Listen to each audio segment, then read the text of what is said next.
Chapter 6 talks about audience and how you want your audience to be receptive and attentive to your arguments, and you definitely want your audience to trust you, and I agree with all three of those concepts. I disagree with the book when he talks about how you want your audience to like you. I don't think that you have to be liked by your audience to be respected by your audience, and you and I don't have to like each other in order to work together. I think you have to be like a bull, liked by one or two people in the room, but not necessarily all of them.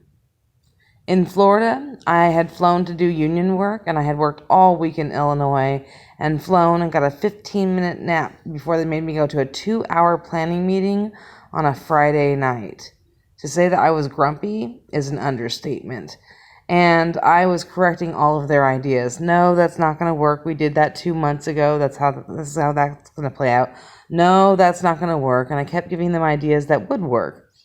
This woman named Emily, blonde-haired, blue-eyed, white chick sitting next to me, turns to me and says, you don't have to be a know-it-all. That's not how to make friends around here. And I said to her, well, it's a good thing I'm here to do union work and not to make friends. Huh. She was aghast. By the end of the week, she thought that we were friends, and I respected her enough that we could get our union work done. But I don't have to like you, and you don't have to like me in order to get our work done. With virtue versus values, values are what we hold to be true for ourselves. Virtue is the public perception of those values. And so know what you hold to be true, but also know how that's being perceived by others. When I got to the valley, I quickly realized that my values and the values of the valley didn't necessarily match.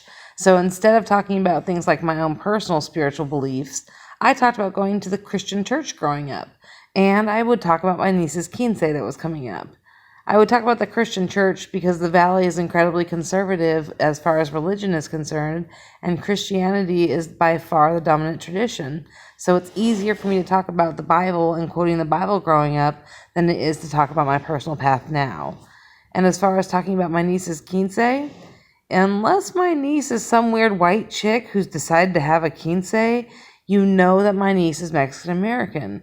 That connects me to the values of a Mexican-American family and the fact that it's my niece. So these are some values that were personal that I had to make public as far as the virtue was concerned.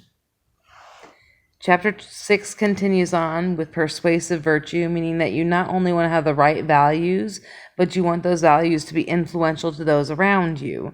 So, for example, I want you to work hard and not cheat, not only in my class, but in all of your classes.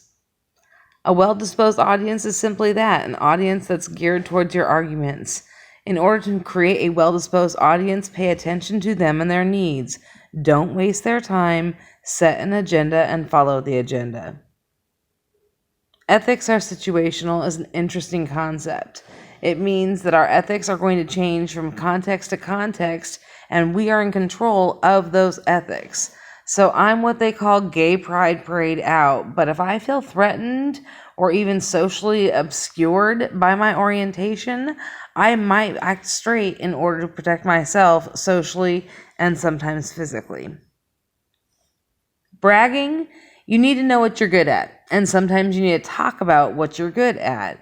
You don't always have to talk about what you're good at because that sounds either cocky and vain or insecure. But sometimes you have to say what you're good at or what qualifications you have.